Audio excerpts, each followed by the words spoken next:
Magandang araw sa inyong lahat, mga kalakay. Ngayong araw po ay isa na namang recipe ang ating isi-share ngayong araw, yung ating chicken curry.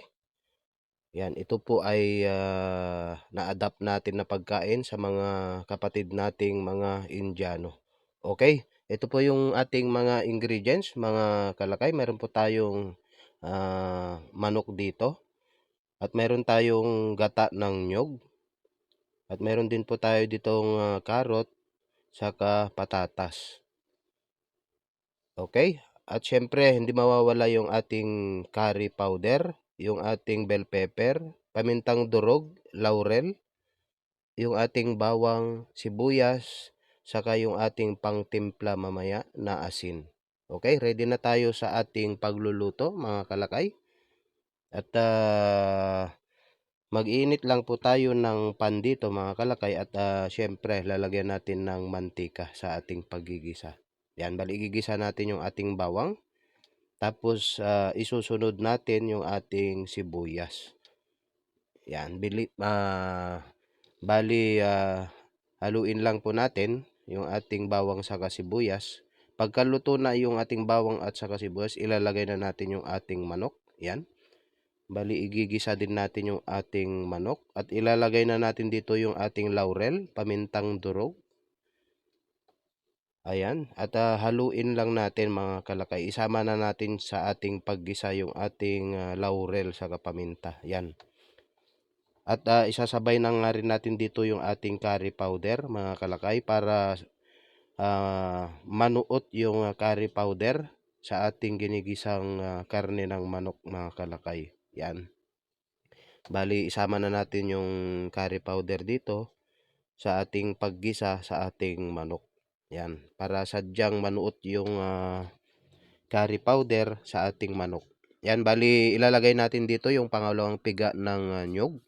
At takpan natin at antayin lang natin na matuyo yung kanyang sabaw, mga kalakay. Yung pangalawang gata ng nyog, yan, ito medyo tuyo na nga yung pangalawang gata, mga kalakay. Bali, ilalagay na natin dito yung ating patatas, saka yung ating carrot. Yan, para maluto po siya. Ayan, halu-haluin lang po natin siya, mga kalakay, at takpan natin ulit. At antayin lang natin na medyo matuyo yung kanyang gata, mga kalakay. At ito na nga, medyo tuyo na nga yung gata niya, mga kalakay.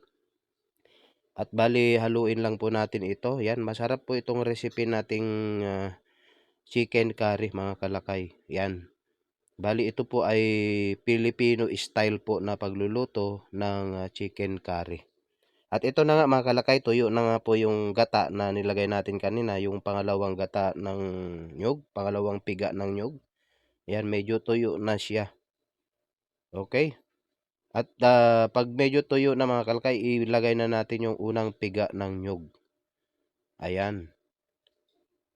Yan, sama na natin sa ating niluluto yung unang piga ng nyog, mga kalakay. Bali, halu-haluin lang po natin at antayin lang natin matuyo yung kanyang gata ng nyog, mga kalakay. At ito na nga, mga kalakay, tuyo na nga yung ating gata ng nyog sa ating nilulutong chicken curry.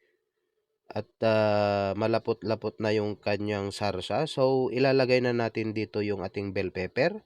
At titimplahan na nga po natin ng asin. Yan, mga kalakay. At haluin lang po natin, mga kalakay. At maya-maya ito ay maluluto na ito, mga kalakay. Yan, antayin lang natin na lalapot pa yung kanyang gata. Ayan. At ito na nga, mga kalakay, yung ating chicken curry.